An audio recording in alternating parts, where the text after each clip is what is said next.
Donc nous sommes au tribunal administratif pour discuter donc de la transaction foncière qui a été dévoilée par Lyon Capital.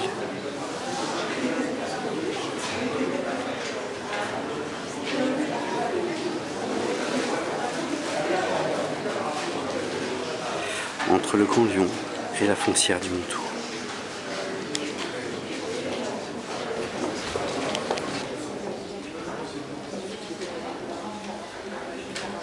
Les divers protagonistes sont là.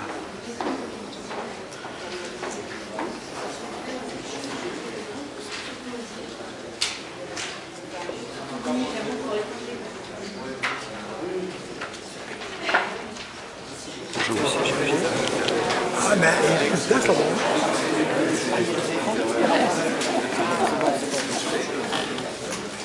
C'est l'affaire des éléphants. C'est pour ça qu'il est en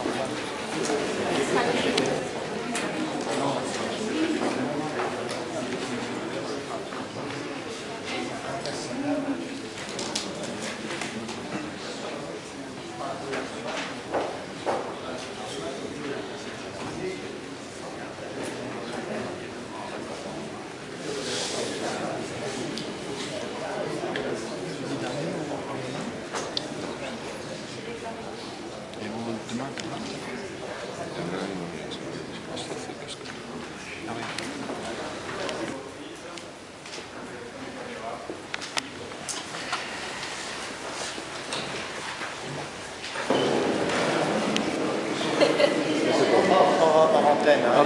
Les pratiques qui consistent à sortir de nouveaux arguments toujours au dernier moment. Oui, bah, faites pareil vous aussi. Hein. Non, pas du tout. D'accord. Ça n'a aucun argument, ça va dans les écritures. C'est tout. Bah, globalement, l'audience s'est plutôt bien passée. Je crois que la différence d'appréciation très importante entre la position des requérants et la position du Grand Lyon, c'est de dire très clairement, et c'est ce que retient le rapporteur public, dans la mesure où il y avait une condition suspensive qui était l'obtention d'un permis de construire. Et dans la mesure où le terrain a obtenu ce permis de construire, c'est devenu un terrain à bâtir et non pas un terrain AUIL, c'est-à-dire à urbanisation future. Et ce qui est très intéressant, c'est la contradiction du Grand Lyon dans les deux instances qui se sont déroulées à une semaine d'intervalle. Ils ont expliqué, pour obtenir un permis de construire, que le terrain avait basculé et qu'il était devenu un terrain à bâtir pour obtenir un permis de construire. Et là, ils expliquent que le terrain n'est toujours pas devenu un terrain à bâtir et c'est pour ça qu'il pouvait être estimé comme du terrain à urbanisation future.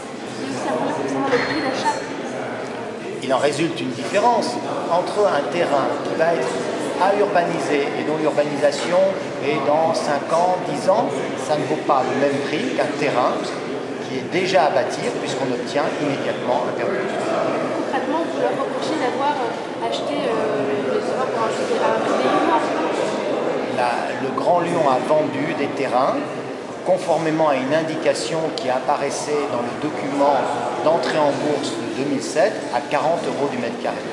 Or, un terrain qui permet la construction et qui obtient des permis de construire, ça vaut beaucoup plus que 40 € du mètre carré.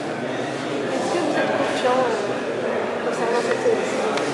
Je crois qu'il faut toujours attendre l'authentique décision de justice. C'est qu'un avis, le rapporteur public.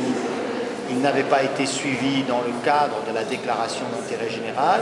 Aujourd'hui, on est dans le cadre, effectivement, de la cession des terrains. Donc, nous allons attendre avec sérénité. Ce qui est très intéressant dans cette affaire, c'est que par 2 fois, un rapporteur public met des réserves sur ce dossier. Et que, indépendamment de la décision finale, on sait qu'il y a un grand débat juridique et que ce grand débat juridique, il ira en appel, il ira devant le Conseil d'État, que nous sommes qu'au début d'une longue bataille juridique pour qu'enfin le droit soit dit.